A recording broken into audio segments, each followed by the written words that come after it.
sekarang itu kan ada beberapa ibaratnya katalis yang kedepannya akan terjadi ya. Jadi kalau teman-teman tanya, kira-kira data-data apa sih yang bakal mempengaruhi Bitcoin? Satu tuh CPI ya mungkin ya. Di Januari 13 nanti matriks inflasi ya, Fed rate decision-nya itu akan mempengaruhi likuiditas kripto juga. Jadi Januari tanggal 13 ada juga reklasifikasi ya dari MSCI. Jadi antara MicroStrategy itu nanti bisa masuk atau keluar lagi. Ya. Ada juga deadline ya untuk ETF-nya di Maret juga. Sama yang paling banyak orang ngomongin yang bikin orang bearish kan sama kripto sekarang adalah quantum bro sebenarnya. Ya. Cuman kalau tanggapan kita berdua mungkin bahas dari teknologi dulu. Dari segi quantum, kalau menurut gue pribadi gue nggak terlalu takut. Karena kalau itu pun terjadi, ya udah selesai, dunia selesai, ya. Bank selesai. Gimana menurut lo? Threat tentang quantum orang jadi takut sama teknologi cryptocurrency.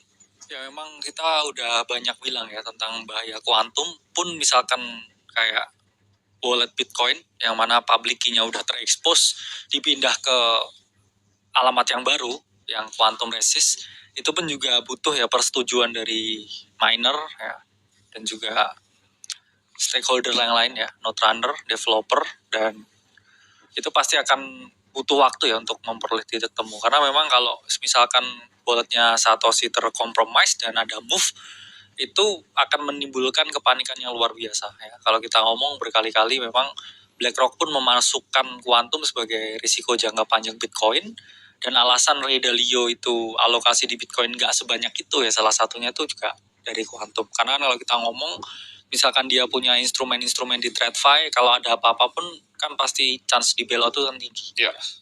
Dalio juga punya gambaran. Kemarin kan gue sempat lihat salah satu interview dari Dalio juga. Ya. Gimana tanggapan lu terhadap Dalio itu merasa sekarang sistem moneter dunia itu lagi nggak benar? Beliau ini lagi hedging besar dengan menggunakan gold ya. Dan kita lihat juga rally silver bro. Benar. Nah tanggapan lu apa nih? Kalau kita lihat gold kan naik tinggi sekali sekarang ya. Dan silver juga sedang rally. Apakah ini justru jadi cerminan masa lalu yang buruk? Karena kita lihat kan selama sejarah dunia ya, teman-teman bisa pelajarin kalau silver itu rally nggak pernah ada hal bagus yang terjadi.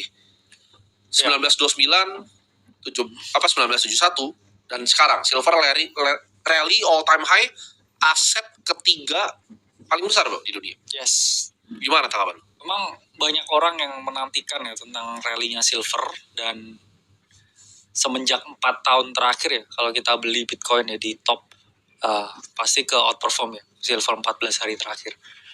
Dan itu kan menunjukkan kalau memang momentum itu adalah sesuatu yang nggak bisa kita fade.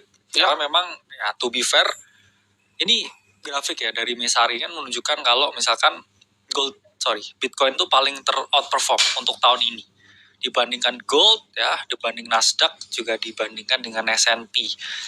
Jadi memang di musim tertentu ada aset-aset perform, ada yang enggak juga ya. Kita memang udah sampaikan potensi choppiness dari Bitcoin, dan juga kenapa gold better buy ya di awal tahun.